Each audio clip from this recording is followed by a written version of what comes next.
Western propaganda और western stand ये रहा है हाँ। कि ये अनप्रोवोक्ड इन्वेजन है एक नेबरिंग कंट्री की सॉवरेनिटी को पायमाल करने के लिए।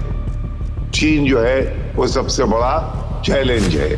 और कहीं लोग ये कहते हैं, पुरानी तारीख ये बताती है कि जब एक पावर को दूसरी पावर रिप्लेस करने लगती है तो जंग हो जाती।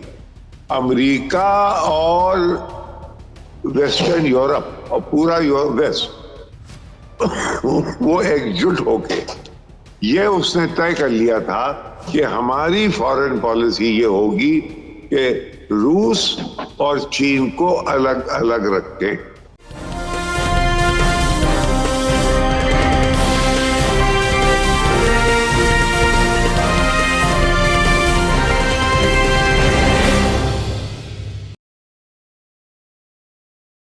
हेलो, नमस्कार, आदाब, सत श्री अकाल और सलाम अलैकुम। मैं हूं मोहम्मद अहमद काज़मी, लेकर आया हूं आपका पसंदीदा कार्यक्रम आपके रूबरू।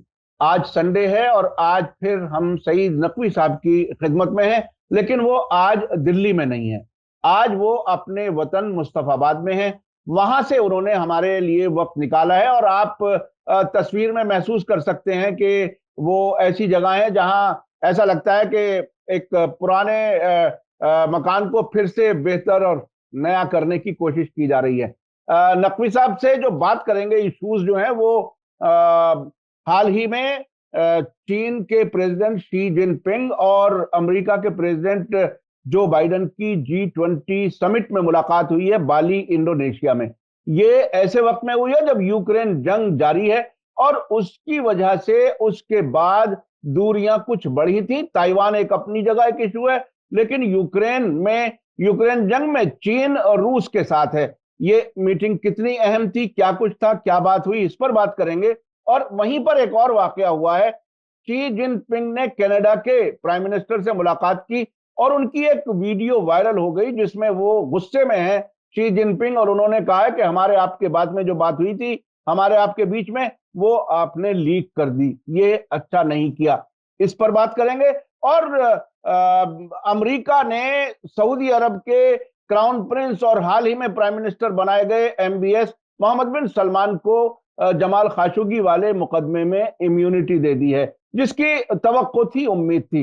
नकवी साहब, वेलकम है आपका। मीडिया स्टार वर्ल्ड को आपने वक्त दिया और अपने वतन पहुंचने के बाद भी वक्त दिया, ये हम इसके लिए बहुत शुक्रगुजार हैं। आप ये बताइए कि ये अमेरिका और चीन के बीच की जो मुलाकात है, इसकी क्या अहमियत है मौजूदा इंटरनेशनल पॉलिटिकल सिनेरियो की तब्दीली के दौरान, जिसका आप कई बार इशारा दे चुके हैं। आप इसको कैसे देख रहे हैं? सबसे पहले तो मैं आपके सामीन को, आपके व्यूअर्स को तस्लीम कहता हूं अपने आबाई घर, आबाई वतन मुस्तफाबाद से। जहां आप पीछे देख रहे हैं, ये इस घर की बोसीदगी आपको इससे जरा सा अंदाजा हो जाएगा कि हम कितने पुराने हैं और कितने अब हिम्मत कर रहे हैं कि इसको दोबारा, इस इलाके को एक हिस्सा है जो कि बेहतर है इससे, वहां से हम आपके पास आए हैं पुण्य दिगर लेकर। जी जी। सवाल है कि Joe Biden president of America, हाँ। ली जिनपिंग प्रेसिडेंट ऑफ चाइना और जो बाइडेन अमेरिकन प्रेसिडेंट, इनकी G20 की जो समिट हो रही थी बाली, इंडोनेशिया में, जहां पे कि बाली ने, इंडोनेशिया ने अब G20 की सदारत हिंदुस्तान को दे दी है और अगली G20 इंशाअल्लाह हिंदुस्तान में होगी। तो ये बड़ी इंपॉर्टेंट बात है। अब वहां ये दोनों की मीटिंग जो है वो G20 के और तमाम एजेंडे को उसने अपने गोया कब्जे में ले लिया और सारा फोकस इस समिट पे आ गया। ये समिट इसलिए अहम है, कई वजह से अहम है। देखिए, जब से ये सरकार आई है जो बाइडेन की वॉशिंगटन में, और उससे कुछ पहले से, ये तंजीमें बन रही हैं अमेरिका में कि हमारी पॉलिसी रूस और चीन की तरफ क्या होना चाहिए। एक तरफ तो ये है कि चीन जो है वो सबसे बड़ा चैलेंज है, और कहीं लोग ये कहते हैं, पुरानी तारीख ये बताती है कि जब एक पावर को दूसरी पावर रिप्लेस करने लगती है तो जंग हो जाती। लेकिन ये जंग तो राइजिंग पावर चाइना से नहीं हुई, ये यूक्रेन में तो जंग रूस से हो गई। उसकी वजह क्या थी? उसकी वजह ये थी कि अमेरिका और वेस्टर्न यूरोप और पूरा वेस्ट वो एकजुट होके ये उसने तय कर लिया था कि हमारी फॉरेन पॉलिसी ये होगी कि रूस और चीन को अलग अलग रखें, यानी वहां ले जाएं जहां के किसिंजर ने 1972 में इन रिश्तों को कर दिया था। जबकि एक दरार देखी उसने और किसिंजर वहां बेजिंग पहुंच गया, और बायलैटरल जो कि कोल्ड वॉर में मॉस्को और वॉशिंगटन के बीच में एक तनाव था, उसने उसको एक trilateral balance of power, Beijing, Moscow, Washington, बल्कि उसने और से आगे गया, पेंटेंगुलर यानी 5 पॉइंट्स, जापान, यूरोप को भी अगर जोड़ दीजिए तो ये गोया उसका एक वर्ल्ड व्यू था। और वो अभी हाल में ब्रेजेंस्की का इंतकाल हो गया, बड़े थिंकर थे वो अमेरिकन फॉरेन पॉलिसी के। इन सब का ये था कि भाई इन दोनों को दूर रखो, तब हम एक एक करके निपट लेंगे। 4 फरवरी 2022 को वेस्ट के ऊपर एक कयामत टूट पड़ी। वो क्या? वो ये कि बीजिंग में एक समिट हुई व्लादिमीर पुतिन और ली जिनपिंग की। वहां उसके बाद एक 40 सफ़े की एक मेमोरेंडम तैयार किया गया, और उसको साथ साथ दोनों के बयान ये हुए कि अब हमारी दोस्ती की कोई कोट अनकोट इंतहा नहीं है। कोई भी चीज, यानी हम जो चाहें करें, यानी अगर फर्स्ट के लिए न्यूक्लियर कोऑपरेशन है, कहा नहीं गया, हर तरह का कोऑपरेशन अब हम कर सकते हैं, ये अनाउंस कर दिया गया। इत्तेफाक की बात यह है कि चीन की रेप्यूटेशन ये है कि वो जो दोस्त एक दफा बना लेता है, मसलन पाकिस्तान चीन का दोस्त है, अब वो हर हर तरह से उसको प्रोटेक्ट करने की कोशिश करता है, दोस्तियों को आसानी से नहीं छोड़ता। अब उसकी दोस्ती हो गई है रूस से। अब क्या हो, उस बीच में कुछ गलत पॉलिसीज, मेरे ख्याल में इसके ऊपर टिप्पणी होगी, डिस्कशन होगा कि ये फॉरेन पॉलिसी किसने डिलीट की। मेरे ख्याल में ये एंथनी ब्लिंकन जो फॉरेन सेक्रेटरी बनाए गए हैं, इनके ऊपर अभी नहीं, आप देखेंगे आगे क्रिटिसिज्म होगा। क्योंकि अगर आपको याद हो, जब ये पहले ही गए थे एंकरेज, एंकरेज है अलास्का का कैपिटल, वहां ये मिले थे चाइनीज और प्राइम मिनिस्टर थे, वहां भी कुछ ऐसी एग्रेसिव टोन था इनका। और उसके बाद ये इनकी मुलाकात हुई पुतिन से, उसके उसके ऊपर भी इनका टोन बहुत ही एग्रेसिव था ब्लिंकन का। जिसके बाद के एक बहुत नामी CIA के पुराने ऑपरेटिव थे, उनका नाम है ग्रेहम फुलर। ग्रेहम फुलर बहुत पुराने, बहुत नामी CIA के स्पेशलिस्ट थे। उसने एक मजमून लिखा कि hell hath no fury like a super power scorned, यानी अगर सुपर पावर जब गिरने लगे और लोग उसको टीज करने लगे तो वो ऐसे बिहेव करता है। ये उसका मजमून था फुलर का। तो ये अब दोनों मिल गए, शुरू हुई जंग।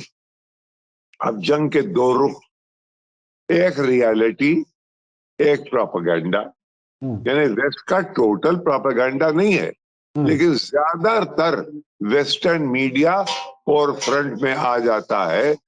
वेस्टर्न प्रोपेगेंडा और वेस्टर्न स्टैंड ये रहा है कि ये अनप्रोवोक्ड इन्वेजन है एक नेबरिंग कंट्री की सॉवरेनिटी को पायमाल करने के लिए। दरअसल दूसरी तरफ से जो अमेरिका के अंदर भी लोग मान रहे हैं वो ये था कि आपने इस जंग को प्रोवोक किया। आप मुस्तकिल कह रहे हैं जंग होगी, जंग होगी, जंग होगी। आप खड़े हुए हैं वहां दरवाजे पे, आपके फोर्सेस तैयार हैं कि हम जाके मदद करेंगे, इमदाद करेंगे। बहरहाल कहने का मतलब यह है कि दो व्यूज थे, एक इन्वेजन और एक ये कि प्रोवोकेशन। आपने प्रोवोक किया तो ये खैर, अब वो बात उससे आगे निकल गई है। फिर ये हुआ कि ये जंग खत्म कैसे हो, और ये दोनों मिले हुए हैं। और यहाँ यूरोप के अंदर जो कि प्रोपेगेंडा ये कह रहा था कि ये हमने ऐसा यूरोपियन कोहिजन नहीं देखा, ये भी प्रोपेगेंडा निकला। क्योंकि उधर मैक्रोन साहब ने अपने एम्बेसडर्स को बुला के कह दिया कि अब हम लोगों के हाथ से ये 300 साल की हेजेमनी जा रही है। यानी उनका बिल्कुल बयान है ये, जो छपा और आपके प्रोग्राम में भी आया। उधर इटली में सरकार बदल गई, उन्होंने कहा कोई तेल वेल का सिलसिला हम यूक्रेन के साथ खत्म नहीं करेंगे, अरे रूस के साथ खत्म नहीं करेंगे। एक बाकायदा फूट हर जगह मूवमेंट्स खड़े हो गए इस वॉर के खिलाफ। जर्मनी में, फ्रांस में, तो वहां तो फूट हो गई, और यहाँ पुतिन की रेटिंग्स बढ़ती चली जा रही हैं। तो अब कैसे रोका जाए इसे? तो इस सिलसिले में ये बहुत ही बड़ी ब्रेक थ्रू है अमेरिकन के लिए। उन्होंने जाके कि भाई एक से मुलाकात कर लो इन दो में से, और हाईएस्ट लेवल पे बाइडेन और ली जिनपिंग, उसमें दो बातें क्लियर हो गई। एक तो ये कि देखिए हम बात आपसे कर रहे हैं, लेकिन एक बात याद रखिए, ताइवान हमारे लिए एक रेड लाइन है, नॉन नेगोशिएबल। उसके बारे में कोई बातचीत नहीं है, उसके बारे में कोई, वो हमारा हिस्सा है। और आप कहते भी हैं कि हम वन चाइना पॉलिसी पे यकीन रखते हैं, तो उसकी बात ना हो, नंबर वन। और आगे इस जंग को कैसे खत्म किया जाए, इसके बारे में भी बातें हुई होगी, वो खुल के अभी नहीं आई हैं। मुख्तसरन सबसे इंपॉर्टेंट बात यह है कि बात शुरू हुई। अब अमेरिकन का हिडन एजेंडा इतना हिडन नहीं है, वो जाहिर है ये चाहेंगे कि जितना भी इसको पेंच देके और ढील देके रूस और चीन के बीच में शिगाफ पैदा करें, वो एक उनके यहाँ ये होगा। लेकिन उनके यहाँ किसिंजर, हेनरी किसिंजर, जो कि अब भी 90 प्लस के करीब उसकी उम्र है, लेकिन अब भी वहां का बहुत मोतबर स्ट्रेटेजिक थिंकर माना जाता है। उसने अभी परसों ये बात कही कि देखिए अब आपको दो तीन चीजें करना पड़ेंगी। एक तो ये भूल जाइए, Russia will have to be part of European security. European security architecture में रूस को लेना जरूरी है। रूस की कैपेसिटी इन्वेड करके, ये जो एक प्रोपेगेंडा था कि रूस के पास इतनी कुवत है तो वो इन्वेड करके पूरे यूरोप को पायमाल कर दे, वो आपने देख लिया कि वो इतनी कुवत नहीं है। वो यहाँ पे थोड़ी सी कुनक उन्हें मिली यूक्रेनियंस को अमेरिकन से और यूरोप से, और देखिए जंग अभी अटकी हुई है। लेकिन ग्राउंड रियलिटी ये है कि इस वक्त अपर हैंड रशियंस का है, यहाँ पे जंग चल रही है। अब क्या है कि चुटपुट में कौन कितनी जमीन ले ले, ताकि आखिर में जो बार्गेन जो सामने मुझे दिखाई दे रही, उस बार्गेन में इमदाद मिले उस साइड को जिसके पास जमीन ज्यादा है, टेरिटरी ज्यादा, ये अब ये वहां जमीन पे ही होगा। तो ये अहमियत है इसकी अहमियत कई लेवल्स पे, रूस और चीन के बीच में शिगाफ पैदा करना, चीन से दोस्ती और बढ़ाना। तो आप आगे आगे देखिए, और मजे की बात यह है कि तालमेल दोनों का देखिए कि व्लादिमीर पुतिन इस समिट में नहीं आए, क्योंकि उन्होंने को एक ये ली जिनपिंग और बाइडेन का खेल होने दिया। हम प्राइम मिनिस्टर वहां गए, बहुत अहम बात थी, और ये उन्होंने गोया अपने हाथ में प्रोटोकॉल ले लिए। अब ये समिट G20 की दिल्ली में होगी। अच्छा, ये है। जी आपने अब से पहले हमारे प्रोग्राम में बताया था कि लगता यह है कि जंग बंदी की तैयारी है, खेरसौन उधर दे दो, बाकी 4 इलाके जो ऑलरेडी अनेक्स किए जा चुके हैं वो भूल जाओ, रूस के साथ आ गए। और इस वक्त ये जो मीटिंग हुई, ये तकरीबन क्या आयरन आउट जिसे कहा जाता है अंग्रेजी में, क्या वो तकरीबन फाइनल में बातें शुरू हो गई हैं, बैक चैनल्स में बातें शुरू हो गई हैं, और बातों में यह है कि किस तरह से सीज फायर लाया जाए। यहां तक कि जेलेंस्की प्रेसिडेंट जो है यूक्रेन का, अब उस देखिए बड़ी एक इंटरेस्टिंग चीज हुई है। एक जगह है खेरसान, वो जो उनकी दीना नदी है उसके वेस्ट पे है, यानी यूक्रेन की तरफ है, रूस की तरफ नहीं है। वहां रूस की फौजें थी। अच्छा, इन्होंने ये कह दिया कि जब तक कि हम खेरसौन को खाली नहीं करा लेंगे, हम पीस टॉक्स नहीं करेंगे। उन्होंने ये कहा, रूसियों ने, उनके जनरल ने, कि भाई यहां पे इस शहर को प्रोटेक्ट करना नामुमकिन सा हो गया है, लिहाजा हम अपनी फोर्सेस यहां से विड्रॉ कर लें। तो ना हींग लगी ना फिटकरी, और रंग चोखे, इनका काम भी हो गया, उनका काम भी हो गया। यानी आप जो ये कह रहे थे कि अगर हम खरसौन ले लेंगे तो हम बात करने के लिए राजी हो जाएंगे, वो कंडीशन अब पूरी हो गई है। अब छोटी छोटी अभी ये ना समझिए कि कल खेल खत्म हो जाएगा, लेकिन खेल के खात्मे का की पूरी तैयारी है। अच्छा नकवी साहब, एक बाली से ही एक वीडियो वायरल हुई जिसमें शी जिनपिंग कनाडा के प्राइम मिनिस्टर से नाराजगी जाहिर कर रहे हैं, कह रहे हैं कि जो हमारे आपके बीच में बात हुई थी उसे आपने लीक कर दिया। वो क्या कुछ हो सकता है, कनाडा का रोल क्या कुछ है इस पूरे खेल में, यहाँ जो खासतौर पर यूक्रेन जंग के सिलसिले में? देखिए, अब मुझे तो मालूम नहीं है कि किस बात पे ये नाराजगी है। एक तो यह है कि कनाडा के पास कुछ पार्ट्स हैं जो कि कनाडा मुहैया करता है रूस को, जिससे कि नॉर्ड स्ट्रीम 1 और 2 जो इसको की सैबोटाज से खराब किया गया, उसमें शिगाफ डाले गए, उसको ठीक करने के लिए इनके पास है। हो सकता है इसमें चीन ने कुछ बात उनसे कही हो, और अगर वो बात उनसे कही कि भाई ये जो पार्ट्स हैं ये मुहैया कर दो, और ये बिल्कुल कयास आ रही है मेरी, ये बिल्कुल गलत हो सकती है कि मैं आपके व्यूअर्स को बता दूं, जो मैं इस वक्त कह रहा हूं इसके बारे में मुझे मालूम नहीं, मैं गेस कर रहा हूं।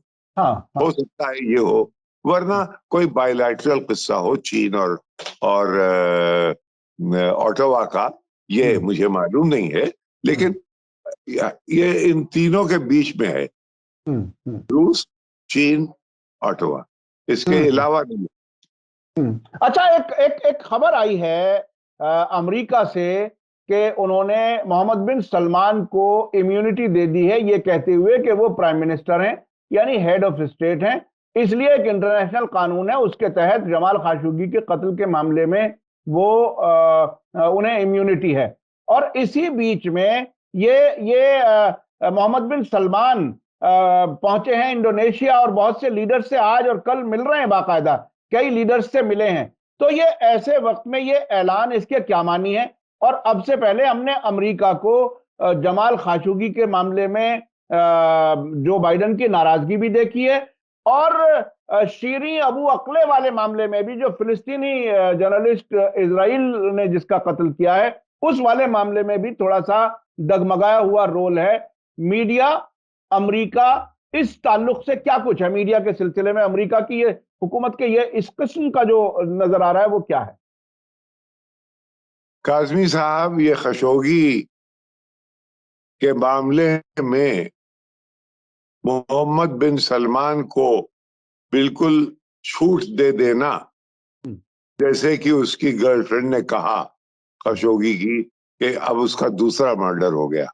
वो समझ रही थी कि यहाँ कुछ, लेकिन जो पावर्स होती हैं उनमें वो नफ्सियात, सेंटिमेंट्स, इमोशंस इनमें नहीं पड़ती, वो सेल्फ इंटरेस्ट देखती हैं। सेल्फ इंटरेस्ट इस वक्त अमेरिका का बिल्कुल वही जो जो बाली में दिखाई दिया, इसमें एक पूरा कोर्स करेक्शन मुझे दिख रहा है। यानी मैंने आपसे बताया था कि एंकरेज अलास्का में और पुतिन के साथ जो एक एग्रेसिव इब्तिदा थी, जो कि यूक्रेन में जाके तब्दील हुई, अब मैं देख रहा हूं कि उसको करेक्ट किया जा रहा है। अब एक एक करके चीन से यहाँ, अब आपने देखा था बीच में मोहम्मद बिन सुल्तान यानी सलमान, उनमें और अमेरिका के बीच में कशीदगी थी। और ये था कि अब वो दूसरे कैंप में चले गए हैं। इससे ये लग रहा था कि अमेरिका की कमजोरी लोगों की समझ में आ गई है कि अब भाई ये वो तिल हैं जिनमें उतने तेल नहीं है, इतना तेल नहीं है जितना हम समझते थे। तो ये लिहाजा इसको मिनिमाइज करना, इस एक इतना बड़ा, यानी आपका कम से कम 60 साल पुराना अरेंजमेंट है सऊदी अरेबिया के साथ, जो इतने और सीक्रेट है और टॉप सीक्रेट है, उसमें वो छोड़ के आपको निकल जाए, तो इसको भी करेक्ट करना उनके लिए जरूरी है।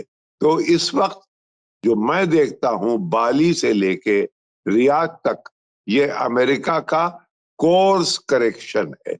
जो गलतियां उन्होंने की हैं पिछले 8 महीने में अपने फॉरेन पॉलिसी के एरिया में, उसका ये कोर्स करेक्शन है।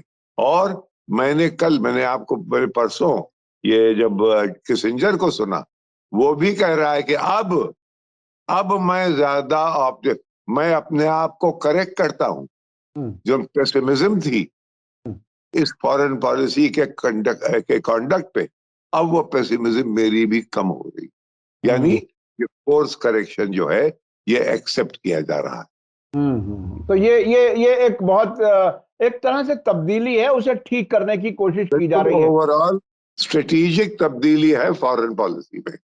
अच्छा, आखिर में चलते चलते थोड़ा सा जिक्र हो जाए, क्योंकि आप सीरिया भी कई बार गए हैं। सीरिया के फॉरेन मिनिस्टर इस वक्त दिल्ली आए हुए हैं, जी फैसल मिकदाद साहब 3 दिन के दौरे पर हैं। काफी अहम लगता है। आपको क्या लगता है, सीरिया इंडिया के ताल्लुकात अब कहाँ हैं, और ये फॉरेन मिनिस्टर की विजिट मुझे कितनी? बड़ा अफसोस है मुझे बड़ा अफसोस है कि मुझे भी इनविटेशन था कि मैं मीटिंग में इनसे मुलाकात होगी, तो वो मैं बहरहाल यहाँ मुस्तफाबाद आ गया, तो जहाँ जिसकी वजह से मैं उसमें शामिल नहीं हो पाया। आपको अगली मीटिंग में, अगली जब हमारी आपकी वार्ता होगी, तो उसमें अंदर क्या बातें हुई वो मैं ज्यादा मुअतबर तरीके से बता सकूंगा। अभी मेरा गेस ये है कि जाहिर है दुनिया में बहुत चेंजेस हो रहे हैं, और हिंदुस्तान में G20 की मीटिंग होने वाली है। हिंदुस्तान की छवि फॉरेन पॉलिसी में बहुत, यानी फॉरेन अफेयर्स में बहुत ज्यादा बढ़ी है। यानी अब इस वक्त दुनिया को हर तरह की इमदाद वेस्ट देने को तैयार है, ताकि वो चीन के बरक्स एक कुव्वत बन के खड़ी हो जाए। अब देखिए, यहां भी इंटेंशन वही है जो कि रूस और चीन के बीच में है, यानी इस खलिश को तैयार जारी रखो, ताकि ऐसा ना हो कि अभी यूक्रेन वॉर में हिंदुस्तान ने जो न्यूट्रलिटी इख्तियार की है, इस न्यूट्रलिटी में ये कहीं हमारे हाथ से सरक न जाए। तो लिहाजा इस वक्त सबसे हमारा अच्छा दोस्त चीन इसलिए नहीं है कि वो हमारा दोस्त है, क्योंकि उसकी रकाबत की वजह से और सब हमारे दोस्त हुए जा रहे हैं। हाँ। ये जो इंटरनेशनल अफेयर्स की बिलियर्ड्स है, ये उसको समझने की और उससे तफरी लेने का एक तरीका है। बहुत बहुत शुक्रिया सईद नकवी साहब, आपने दिल्ली से दूर रहते हुए अपने वतन में भी वक्त दिया हमारे लिए, इसके लिए हम शुक्रगुजार हैं। और मीडिया स्टार वर्ल्ड के जो देखने वाले हैं वो भी आपको बहुत पसंद करते हैं। अक्सर कमेंट्स में जो बातें आती हैं उससे लगता है कि वाकई बहुत कुछ दिलचस्पी से देखा और सुना जा रहा है। आपके जिस तरह से इंटरनेशनल अफेयर्स को सादा जबान में आप समझाते हैं वो बहुत ही लोग पसंद कर रहे हैं। आज बहुत ही अहम बात जो निकल कर आई वो ये कि अमेरिका अपनी गलतियों को सुधारने की कोशिश कर रहा है, चाहे वो बाली में हो या रियाद में हो। और अपने चीन, ईरान में क्या होता है, जी जी, ये भी एक देखने का वक्त होगा, ये भी एक देखना होगा कि क्या कुछ सूरत हाल बनती है। आप अगली बार जब आप दिल्ली में होंगे और तफसील से कुछ बातें होंगी। बहुत बहुत शुक्रिया। इसी के साथ मुझे दीजिए इजाजत। धन्यवाद, शुक्रिया। जय भारत, जय हिंद। मीडिया स्टार वर्ल्ड के और वीडियो देखने के लिए हमारे चैनल को सब्सक्राइब करें और सीधे नोटिफिकेशन पाने के लिए बेल आइकन दबाएं। और अगर हमारी खबर सच्ची और अच्छी लगे तो अपने व्हाट्सएप, इंस्टाग्राम, फेसबुक और ट्विटर अकाउंट पर जरूर शेयर करें।